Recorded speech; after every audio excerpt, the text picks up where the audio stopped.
Hello बच्चों, चलिए प्रश्न को देखते हैं। जाति के जैविक सिद्धांत पर क्या लागू नहीं होता है?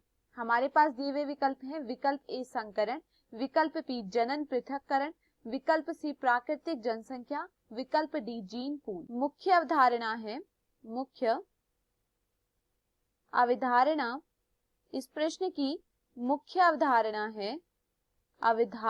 है जाति के जैविक सिद्धांत। जाति के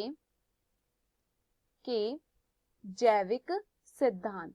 देखिए, अगर बात की जाए जाति के जैविक सिद्धांत के विषय में, तो जाति का जैविक सिद्धांत क्या है कि जाति में क्या होता है, जाति में समय के साथ बदलाव देखे जाते हैं।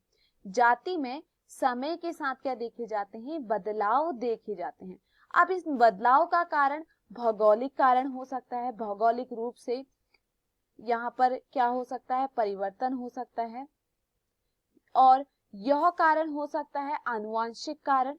आनुवंशिक कारण की वजह से भी क्या हो सकते हैं, बदलाव हो सकते हैं, या फिर कारण क्या हो सकता है, शारीरिक कारण हो सकता है। इनके कारण क्या देखे जाते हैं, बदलाव देखे जाते हैं, शारीरिक कारण। अब देखिए, अगर बात करें भौगोलिक, आनुवंशिक और शारीरिक कारण की, तो देखिए अगर क्या होता है, अगर जो भौगोलिक रूप से क्या हो रहा है, कोई बदलाव देखा जा रहा है, तो ऐसा हो सकता है कोई जीव किसी एक स्थान पर यहाँ पर रहता था और यहाँ पर उसका क्या था, बहुत सारी यहाँ पर उसकी प्रजाति यहाँ पर थी, लेकिन इसके कुछ सदस्य समझिए कि कहीं और चले गए। यहाँ पर क्या हुआ, जिस स्थान पर वो रहते थे उस स्थान को छोड़कर किसी अन्य स्थान पर चले गए। तो जिस स्थान पर वो गए, जहां उन्हें जिस प्रकार का भोजन प्राप्त हुआ, जैसा भौगोलिक वातावरण प्राप्त हुआ, उनमें वैसे बदलाव वहां पर देखे गए। तो जिस कारण क्या हो सकता है, वह इस प्रजाति से भिन्न देखें, या फिर यह हो सकता है कि उनमें क्या आ जाए, आनुवंशिक बदलाव देखने को मिले। इस कारण से क्या देखने को मिले, आनुवंशिक बदलाव देखने को मिले। और वह क्या हो, आनुवंशिक बदलाव के कारण यह देखने को मिलता है कि वह आपस में क्या है, वह आपस में इसके पश्चात आपस में प्रजनन नहीं कर सकते। अगर आनुवंशिक बदलाव देखने को मिल रहे हैं तो वो आपस में क्या है, प्रजनन नहीं कर सकते हैं। तो यह क्या है, यह जाति के जैविक सिद्धांत पर आता है, जहां पर जाति में बदलाव किस कारण से हो सकता है, भौगोलिक कारण हो सकता है, आनुवंशिक कारण हो सकता है, उनमें क्या हो, उसके जीन में क्या हो जाए, कुछ परिवर्तन हो जाए। ठीक है, उसके जीन में क्या हो, परिवर्तन हो जाए। तो इस कारण से भी क्या हो सकता है, इस कारण से भी वह अब जिस प्रजाति में वो पहले रहती थी उससे भिन्न हो सकती है। तो यह किसके अंतर्गत आता है, यह आता है जाति के जैविक सिद्धांत के अंतर्गत। चलिए प्रश्न को पढ़ते हैं।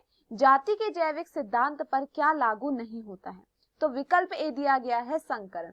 देखिए, अगर बात की जाए संकरण की, तो संकरण क्या होता है, जब भिन्न भिन्न लक्षणों वाले एक ही जाति के जीवों के बीच निषेचन कराया जाता है। तो यहाँ पर बात की जा रही है निषेचन की, लेकिन जाति के जैविक सिद्धांत पर यह नहीं आता है। तो यह यहाँ पर क्या होता है, गलत होता है। विकल्प बी दिया गया है जनन पृथक्करण। जनन पृथक्करण, देखिए यह सही है। देखिए, जनन पृथक्करण में क्या होता है, जनन पृथक्करण, जनन पृथक्करण में क्या होता है, इनमें क्या होते हैं, आनुवांशिक रूप से क्या हो, भौगोलिक, आनुवांशिक या शारीरिक रूप से क्या होते हैं, बदलाव देखे जाते हैं, या हम कहें प्रजाति संबंधी प्रजाति के साथ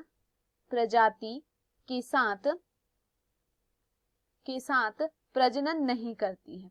यह क्या है, इसके साथ अपनी संबंधित प्रजाति के साथ प्रजनन नहीं करती है। कोई भौगोलिक कारण हो सकता है, उसका आनुवंशिक कारण हो सकता है, या शारीरिक कारण हो सकता है। तो ये क्या कहलाता है, आपका जनन पृथक्करण। तो यहाँ पर जनन पृथक्करण जो है, यह जाति के जैविक सिद्धांत का पर लागू होता है। बात करें अगर प्राकृतिक जनसंख्या की, तो प्राकृतिक जनसंख्या भी क्या है, जाति के जैविक सिद्धांत पर लागू होती। कैसे, देखिए यहाँ पर यह देखा जा सकता है, प्राकृतिक जनसंख्या में, प्राकृतिक जनसंख्या प्राकृतिक जनसंख्या में यह देखा जा सकता है कि यहाँ पर क्या हो जाए, उसकी जनसंख्या में बदलाव हो जाए, या तो जनसंख्या बढ़ जाए या जनसंख्या क्या जा सकती है, घट सकती है, क्योंकि जिस तरीके का वातावरण होगा, अगर वहां से उस वातावरण से जो जीव है वो कोई अलग स्थान पर चला जाए तो इससे भी क्या हो सकता है, प्राकृतिक जनसंख्या में बदलाव देखने को मिल सकता है। तो यहाँ पर यह भी क्या है, जाति के जैविक सिद्धांत पर लागू होता है। विकल्प डी दिया गया है जीन पूल, तो देखिए जीन पूल भी क्या है, यह भी जाति के जैविक सिद्धांत पर लागू होता है। देखिए जीन पूल क्या है, आप जीन्स में जो जीन होते हैं या जीवों के पास क्या पाए जाते हैं, जीन पाए जाते हैं जो एक पूर्वज से दूसरे पे क्या होते हैं, पूर्वज से उन्हें प्राप्त होते हैं। जीन किससे प्राप्त होते हैं, जो जीव होता है, जीव को जीन उनके पूर्वज से प्राप्त होते हैं। तो जीन पूल भी यहाँ पर सही है। तो यहाँ पर प्रश्न में पूछा गया है कि जाति के जैविक सिद्धांत पर क्या लागू नहीं होता है, हमें बताना है कि क्या लागू नहीं होता है। तो यहाँ पर हमारा सही विकल्प है विकल्प ए, संकरण। तो दिए हुए विकल्पों में हमारा सही विकल्प है विकल्प ए। मैं आशा करती हूँ आपको यह समझ में आया हो। धन्यवाद।